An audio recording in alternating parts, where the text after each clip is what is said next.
안녕하세요. 우리 채널 오시기를 환영합니다. 현재 남편하고 아기 한 명 키우며 살고 있는 세 식구의 아내이자 엄마입니다. 딸은 유치원 다니고 있는데 원래 제가 회사 다니다가 출산하고 나서 휴직계를 몇 년을 냈었어요. 회사에서 먼저 복직을 하지 않겠느냐고 제안을 하더라고요. 육아휴직하면 복직하는 게 쉬운 일이 아닌데 참 잘된 일이죠. 딸도 이제 어느 정도 의사소통하고 말도 알아들으니까 유치원에 보내고 저는 복직을 했습니다. 유치원이 오후 3시 정도에 끝나요. 그럼 제가 데리러 가지 못하는데 그런 저를 대신해서 딸을 데리러 가시고 제가 퇴근해서 다시 딸을 데리러 갈 때까지 딸을 보살펴 주시는 정말 너무 감사한 분이 계세요. 바로 제 시아버님이십니다. 시어머니는 몸이 좋지 않으셔서 남편 21살에 먼저 돌아가셨고 하나뿐인 아들만 보고 사시다가 손녀를 보신 게 정말 행복하시대요. 제가 휴직하고 있는 중에도 틈틈이 오셔선 집안일 다 해주시고 아기 봐주세요. 지금도 주말에 내가 유진이 볼 테니까 너희들은 데이트 좀 하고 와라 하시면서 딸을 돌봐주십니다. 사실 아버님도 아직 일을 하고 계세요. 그런데 아버님 하시는 일이 출퇴근이 비교적 자유로우세요. 자기가 원한다면 일할 거리들을 집에 가져와서 재택근무로 할 수도 있는 일이라서 딸을 이렇게 돌봐주실 수 있는 것이죠. 그래도 일하시는데 시간 뺏고 쉬실 수 있는 시간 뺏는 것 같아서 제가 달마다 돈을 드리려고 했습니다. 그런데 펄쩍 뛰면서 거절하시더라고요. 원래 아빠들은 딸이 조금이라도 덜 힘들길 바라는 거야. 내가 손녀딸 재롱 보려고 그러는 것도 있지만 가장 큰 이유는 우리 딸내미 힘든 거 덜어주려고 그러는 거니까 거기에 대해서 너무 마음 무겁게 가지지 말어. 아버님 말씀에 저도 가슴 한켠이 찡해졌어요. 저랑 아버님은 아버님 말 맞다나 시아버지와 며느리 사이라기보다는 정말 아빠와 딸 같은 그런 사이입니다. 저도 아버님이 아니고 아빠라고 부르고 아버님도 진짜 딸처럼 저를 대하세요. 저와 아버님이 이런 사이가 된 계기는 특별한 이야기가 있어요. 사실 아버님과 저는 제가 남편을 만나기 이전부터 특별하고 깊은 인연으로 만났었던 사이예요.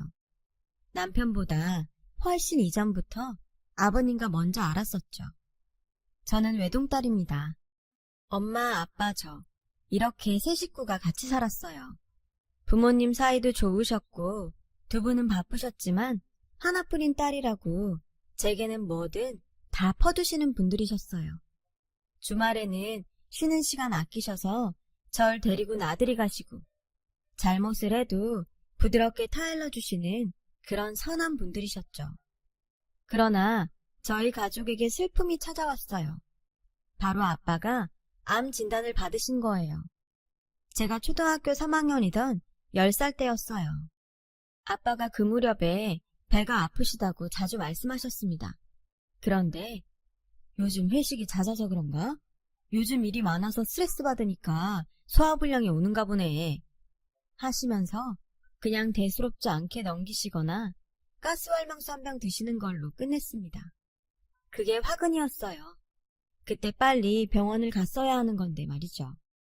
아빠가 병원에 가시게 된 건 회사 화장실에서 쓰러지시고 난 후였어요. 회사 구내식당에서 점심 식사를 하셨는데 먹고 속이 좋지 않으셔서 화장실에서 개워내셨다고 해요. 그리고 나오는 길에 갑자기 피를 울컥 토하셨답니다. 그러면서 그 자리에서 의식을 잃고 쓰러지셨다고 해요. 그걸 회사 동료분이 발견해서 119에 신고해서 병원으로 옮겨졌고요. 병원에서 정밀검사와 온갖 검사를 다 받으셨고 그 결과는 위암이었습니다. 엄마, 할머니, 할아버지 모두 충격을 받으셨어요. 아직 딸이 10살밖에 되지 않았는데 위암이라니 다들 믿을 수가 없었죠. 그날부터 아빠는 바로 수술을 받으셨고 항암 치료와 방사선 치료를 시작하셨어요. 항암 치료는 그 치료보다 약의 독함과 부작용이 정말 고통스러운 치료입니다. 더군다나 위암이셔서 먹는 것에도 극도의 제한이 걸려서 정말 힘들어하셨죠. 아빠는 몇 달 새에 살이 15kg 이상 빠지시고 저보다도 더 말라가셨습니다. 피부는 창백해졌다가 노래졌다가를 반복했고 드라마나 영화에서 나오는 암 환자들처럼 머리카락이 빠지기 시작하셨어요. 결국 아빠는 엄마에게 자신의 머리를 밀어달라고 부탁하셨어요. 삭발을 한 아빠의 모습을 본 날 아빠는 저를 놀라게 하지 않으시려고 일부러 환하게 웃으시면서 아빠 빡빡머리다. 빡빡머리 웃기지? 하고 농담을 건네셨습니다. 그러나 저는 아빠가 머리를 밀고 나자 우리 아빠가 정말 암에 걸렸구나 라는 게 실감이 나서 눈물이 났어요. 아빠는 당연히 회사에도 잘 못 가셨죠. 할 수 있을 때까지만이라도 일을 하시라고 하셨지만 투병 중에 어디 쉬운 일이었겠어요. 결국 엄마가 회사에서 근무 시간을 늘리셨습니다. 다행히 엄마 회사도 꽤 큰 회사라 엄마는 걱정 없이 열심히 일하신 대로 벌 수 있었어요. 병원비도 보험과 모아둔 돈으로 해결이 가능한 비용이었고 할머니, 할아버지도 도와주셨습니다. 주위에서는 그래도 아직 젊으니까 열심히 치료받으면 다 이겨낼 수 있어 라고 늘 위로했죠. 아빠는 정말 열심히 치료를 받으셨어요. 위를 반 이상 드러내는 끔찍한 수술과 독한 항암 치료를 건디시면서도 늘 저를 챙기셨고 저를 사랑해주셨던 우리 아빠였어요. 이미 중기를 넘어선 상태에서 발견이 되었기 때문에 의사들은 아빠가 얼마 버티지 못할 거라고들 말했어요. 하지만 아빠는 자신이 가진 모든 힘을 쏟아부어서 투병을 하셨죠. 모든 의료진이 놀랄 만큼 기적적으로 3년을 버티셨습니다. 제가 6학년이 될 때까지요. 하지만 그 해를 넘기지 못하셨어요. 제가 아빠에게 아빠, 내 졸업식 꼭 와야 돼. 초등학교 졸업식은 유치원하고 달라. 꼭 엄마랑 같이 와야 해. 라고 늘 신신당부했고 아빠는 갈게. 아빠가 사진 많이 찍어줄게. 라고 웃으며 대답하셨었어요. 그래서 아빠가 정말 그렇게 해줄 줄 알았죠. 제 졸업식을 한다라고도 2주 정도 남긴 때 아빠는 결국 힘든 투병을 끝내시고 하늘나라로 떠나셨어요. 제 졸업식에는 오지도 못하시고요. 중학교도 들어가기 전에 아빠를 잃은 저는 장례식장에서 정말 많이 울었어요. 오히려 엄마가 대범하게 장례식 전체를 지휘하셨어요. 엄마 속도 속이 아니었을 텐데. 화장할 때는 엄마도 못 참으시고 탈진할 때까지 우셨어요. 아빠는 그렇게 작은 항아리에 담겨서 낙골당에 안치되셨어요. 어린 나이에 그런 일이 생겼으니 저도 정말 힘들었죠. 엄마가 저를 일으키시려고 애쓰셨어요. 엄마도 젊은 나이에 남편을 잃고 어린 딸을 홀로 건사하셔야 할 처지가 되셨는데 어떻게 그렇게 슬픔을 누르셨는지 지금 생각해보면 정말 죄송하고 감사해요. 그러던 어느 날 밤에 일어났는데 엄마가 혼자 술을 드시고 계시는 거예요. 술을 못 하시는데 혼자 그러고 계셔서 많이 놀랐죠. 엄마는 저를 보시더니 제 손을 잡고 우시면서 민주야, 아빠 많이 보고 싶지? 엄마도 아빠가 너무 보고 싶어. 엄마도 정말 힘들어. 그런데 아빠는 우리가 행복하기를 바랄 거야. 민주 마음 아직도 너무 힘든 거 엄마가 알아. 엄마도 그러니까. 그래도 우리 같이 노력하고 같이 슬퍼하고 같이 그리워하자. 엄마 이제 혼자지만 민주 정말 잘 키울 수 있도록 노력할게. 이제 우리뿐이잖아. 우리 정말 둘이 잘 살아보자. 엄마는 이제 민주만 바라볼 거니까. 라고 말씀하셨습니다. 그 말을 듣고 너무 나 혼자만의 아픔만 생각했구나 싶어서 죄송한 마음에 엄마에게 미안하다고 하면서 엉엉 울었어요. 그렇게 그날 엄마랑 껴안고 울고 나서 저는 다시 힘을 내기로 했죠. 아빠는 떠났지만 엄마 말대로 아빠가 바라는 건 저와 엄마의 행복일 거라고 믿었으니까요. 집안이 아주 가난하고 형편이 어렵진 않았지만 엄마는 회사에서 보내는 시간을 늘리셨어요. 원래 야근은 안 하시던 분이셨는데 종종 야근도 하셨고 한 살이라도 젊을 때에 벌어 저축해야 해 라고 하시면서 저를 위해서 열심히 일하셨습니다. 그리고 제게 생긴 변화 중 하나는 핸드폰을 가지게 되었다는 거예요. 그날 엄마랑 같이 그렇게 울고 난 다음 날 엄마는 제가 하교하자마자 바로 핸드폰 대리점으로 데리고 가서 사주셨습니다. 중학교 1학년이었는데 그때만 해도 핸드폰을 지금처럼 다 갖고 있지는 않았어요. 엄마는 이제 너 혼자 집에 있어야 할 때도 더 많을 거고 혹시 무슨 일 생기면 바로 엄마한테 전화해야 돼. 단축번호 1번에 저장해놔. 라고 하시며 사주셨어요. 핸드폰을 사고 나서 저는 아빠가 생전에 쓰시던 핸드폰 번호를 저장했어요. 아빠라고요. 핸드폰을 사기 전에는 아빠가 계셨었지만 나는 절대 우리 아빠한테 전화를 걸 일은 없겠지 라는 생각이 들어서 슬퍼지기도 했습니다. 그러던 어느 날이었어요. 중학교 1학년을 마치는 시점을 앞두고 있었죠. 겨울 방학식이 있던 날 저는 홀로 집으로 돌아왔어요. 곧 아빠의 첫 기일이 다가오고 있었고 아빠가 보고 싶고 더 힘든 마음에 핸드폰을 들고 아빠의 번호로 문자를 보냈어요. 답이 오지 않을 것임을 알면서도요. 아빠, 오늘 방학했어. 아빠는 잘 있어? 하늘에서 잘 보고 있는 거지? 나 개근상도 탔고 이제 2학년 올라가면 더 잘할 거야. 엄마도 잘 챙길 거고. 아빠 많이 보고 싶고 정말 사랑해. 그렇게 문자를 보내고 1시간이 조금 넘었을까? 정말 지금 생각해도 소름이 돋는 일이 일어났습니다. 바로 아빠에게서 답장이 온 거예요. 우리 딸 개근상 탔어? 대단하네. 다른 상보다 개근상이 훨씬 대단한 거야. 아빠도 우리 딸 옆에서 축하해주고 싶고 많이 보러 가고 싶다. 그래도 언제나 아빠가 옆에 있다는 거 잊지 말고 사랑한다 내 딸. 정말 핸드폰에 귀신이라도 붙은 줄 알았습니다. 놀라서 손까지 떨었어요. 아빠는 분명 돌아가셨고 화장하는 것까지 제 눈으로 똑똑히 보았었는데 이건 말이 안 되는 일이었어요. 시간이 조금씩 흐르고 나서 어떻게 된 일인지 조금씩 파악이 되기 시작했어요. 누군가가 아빠 번호를 다시 사용하기 시작한 것이겠죠. 그런데 궁금해졌어요. 왜 낯선 문자를 보고도 아빠인 척 이렇게 답을 해준 것인지요. 그런데 사실 그런 궁금증은 아무런 상관이 없었어요. 아니라는 걸 알면서도 순간적으로 그 답장을 보고 정말 아빠가 보내준 것 같은 기분에 설레고 두근거렸었거든요. 그냥 마음속으로는 정말로 아빠가 하늘나라에서 보내준 답장이라고 믿고 싶었던 것인지도 모르겠어요. 그때부터 아무에게도, 심지어 엄마에게도 말하지 않는 저만의 비밀 문자는 그렇게 시작되었어요. 그 후로부터 일주일 정도 후에 혹시나 하는 마음으로 다시 아빠에게 문자를 보내보았습니다. 아빠, 나 방학 숙제하기 너무 힘들어. 라고요. 그러자 답장으로 그랬어 우리 딸 숙제하기 힘들겠다. 그래도 힘내. 아빠가 응원하고 있으니까. 화이팅! 이라고 왔어요. 그 문자를 보면서 눈물도 흘렸지만 정말 행복했습니다.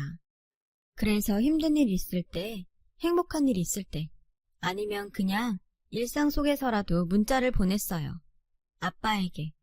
아니, 아빠가 되어주시는 그 누군가에게요. 그럼 언제나 늘 따뜻한 답장이 날아왔어요. 아빠, 나 오늘 고등학교 원서 접수했어. 아빠, 오늘 나 생일이라고 엄마가 초콜릿 케이크 사왔어. 아빠, 엄마 회사에서 프로젝트 잘했다고 돈 더 받았대. 등등 정말 아빠에게 얘기하는 것처럼요. 언제나 따뜻하고 다정한 문자가 날아왔습니다. 문자는 해가 바뀌어도 제가 고등학교를 가서도 몇 년 동안 계속되었어요. 심지어 첫 해가 지나고 그 다음 해에는 제 생일날에 그 번호로 먼저 우리 딸 생일 축하해. 아빠가 너무 사랑해. 라고 문자가 왔어요. 그 문자를 보고 정말 너무 행복했습니다. 그렇게 아빠와 문자를 주고받으면서 마음의 상처도 힘든 것도 점점 덜해졌고요. 대학에 합격했을 때도 축하 문자를 받았고, 대학 생활을 하면서도 힘든 일이 생기면 무조건 아빠와 문자도 주고받았어요. 그리고 저는 대학교 4학년이 되어서 남자친구를 사귀게 되었어요. 제가 봉사 동아리를 했었거든요. 미술계통 전공인지라 병원에 가서 중병에 걸리신 환자분들께 그림을 가르쳐드리는 봉사활동이었어요. 그곳에서 만난 사람이었습니다. 저보다 연상이었고 소아암 환자들을 위한 옷을 만들어주는 봉사를 하는 기업에서 일하는 직원이었죠. 그 사람이 먼저 제게 호감을 가지고 다가왔고 저도 그 사람이 싫지 않아서 연락을 하다가 사귀게 되었어요. 연애를 하면서도 같이 병원으로 계속 봉사활동을 다녔어요. 저는 대학을 졸업하고 나서 직장에 취직을 하게 되었죠. 주말이나 휴일에 틈틈이 시간을 내서 혼자 혹은 남자친구와 같이 병원으로 봉사활동을 갔었어요. 특히 암에 걸리신 어르신분들이 말동무가 되어드리는 것이 좋았어요. 애초에 제가 환자분들 봉사활동을 시작한 것도 암으로 돌아가신 저희 아빠 생각이 나서였거든요. 어느 날 남자친구랑 같이 봉사활동을 갔었어요. 저는 안병동에, 남자친구는 소아암 병동에 있다가 끝날 시간에 노비로마와 만났어요. 그런데 그날 남자친구의 눈이 새빨갛게 부어있더라고요. 왜 그래? 무슨 일 있어? 라고 물으니 오랜 기간 동안 투병을 해서 오래 봐왔던 여자아이 한 명이 오늘 결국 하늘나라로 떠났다고 했습니다. 내가 봉사활동 오기 시작한 그때쯤부터 있던 아이였어. 오랜 시간 동안 강하게 잘 견뎌줘서 꼭 맞는 골수이식 받고 완치할 거라고 믿었었는데 라면서 많이 울었습니다. 우리 동생 생각나. 우리 동생도 그렇게 아팠었어. 그때가 처음이었어요. 남자친구의 동생 이야기를 들은 때가요. 나 사실 외동아들이 아니고 여동생이지. 딸때 말에 조금 놀랐어요. 남자친구는 놀라면서 이야기를 해줬어요. 동생이 10살으로 이상하게 팔다리에 병이 많이 들기 시작했어요. 얼렁거리면서 잘 넘어지지가 않았어요. 동생도 너무 들어줬어요.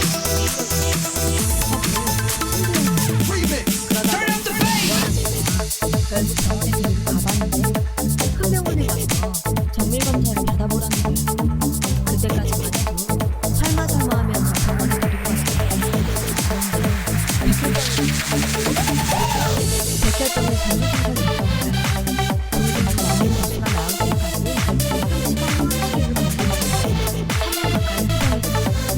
머리가 너무 빠지니까 삭발을 해야 하는데 절대로 엉엉 울던 모습이 아직도 눈앞에 서네요. 착한 아이였어. 항암 치료하면서도 엄마 아빠 걱정만 했었거든. 그러다 결국에 초등학교 졸업을 앞두고 세상을 떠났어. 동생이 떠나고 나서 한동안 진짜 힘들었었어. 엄마도 동생이 떠나고 나서 몸과 마음이 모두 힘들었어. 그래서였는지 엄마는 내가 대학교 2학년 때 신문 나서 돌아가셨어. 아빠는 아직도 엄마랑 동생 사진을 자꾸 두고 있어요. 남자친구의 이야기를 들으면서 저도 하염없이 눈물을 흘렸어요. 사랑하는 가족이 끔찍한 병에 걸려서 아파하고 힘들어하고 결국에는 세상을 떠나버리는 걸 보는 것이 얼마나 고통스러운 일인지는 저도 잘 알고 있었으니까요. 그래서 저도 남자친구에게 제 아빠 이야기를 하게 되었어요. 이렇게 건강하던 아빠가 외로운 항암 치료를 견뎌내고 꼬챙이처럼 말랐던 모습을 지켜보다가 결국엔 아빠를 떠나보내야 했던 그 이야기를요. 우리가 세상에 살아서 열심히 살아가는 먼저 우리 아빠, 오빠 동생이 우리 열심히 살자. 그 사람이 떠났지만 아직 여기 아이들이나 어르신들처럼 그 병 때문에 힘들어하는 사람들이 많은데 우리는 적어도 그 사람들의 마음을 이해하고 도와줄 수는 있잖아. 저는 남자친구를 그렇게 위로해 주었고 남자친구도 힘든 시간이었을 텐데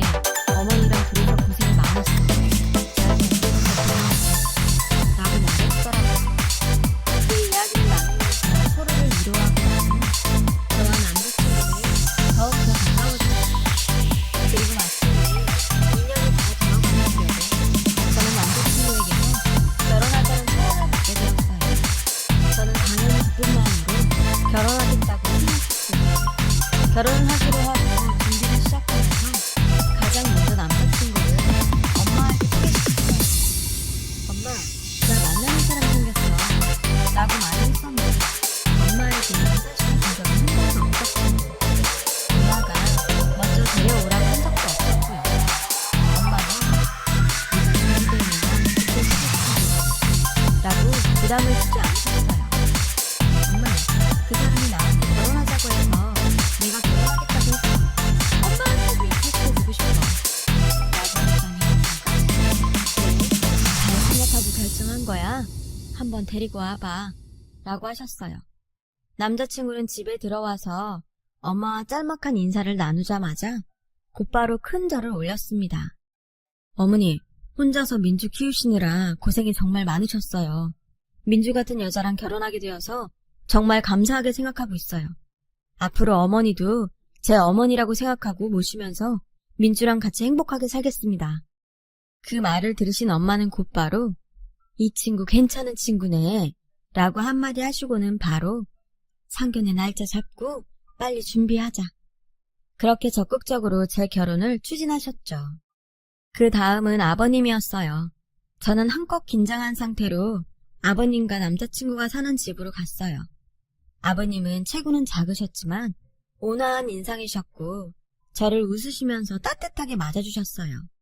그리고 제 손을 꼭 잡아주시면서 우리 집안 식구가 되어줘서 고마워요. 잘 부탁해요. 라고 말씀하셨습니다. 그렇게 남자친구랑 저는 하루하루 피곤하지만 행복하게 결혼 준비를 하기 시작했어요.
안녕하세요.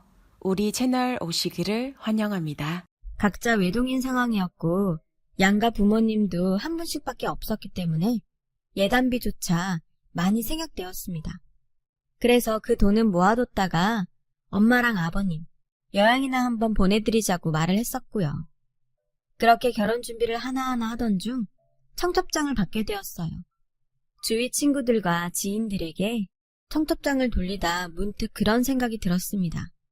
지금까지 얼굴 한번 보지 못했지만 늘 저에게 아빠의 마음을 알려주었던 그분이 생각이 난 것이죠. 그분께도 결혼한다는 소식을 알려드리고 가능하다면 결혼식에도 초대를 하고 싶었어요. 직접 얼굴을 뵙고 정말 감사합니다. 덕분에 제가 힘든 시절을 잘 넘길 수 있었어요. 그렇게 감사 인사를 전하고 싶었죠.